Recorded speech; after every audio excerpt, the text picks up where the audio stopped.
Canada security intelligence service సిఎస్ఐఎస్ వాళ్ళే ఒప్పుకున్నారు. ఎప్పటి నుంచో భారతదేశం చెప్పేదే కెనడాలో యాంటీ ఇండియన్ ఎలిమెంట్స్ జరుగుతూ ఉన్నాయి.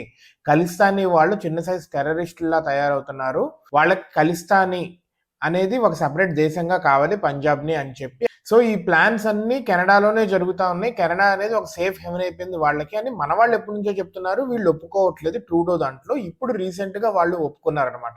రీసెంట్ గా ట్రూడో ఉన్నాడు. ట్రూడో వీళ్ళందరికీ ఊతం ఇచ్చాడు. ఎందుకంటే వాళ్ళ ఓట్ బ్యాంక్ పాలిటిక్స్ కోసము. ఇప్పుడు ట్రూడో దిగిపోయి మార్క్ కార్నే వచ్చారు. నాకు తెలిసి రీసెంట్ గా G7 సమ్మిట్ కి మోడీ వెళ్ళారు కదా, అక్కడ వీళ్ళిద్దరూ మాట్లాడుకుంటూ కెనడాకి మళ్ళా భారతదేశానికి మంచి రిలేషన్షిప్స్ రావాలి అన్నట్టుగా మాట్లాడుకున్నారు.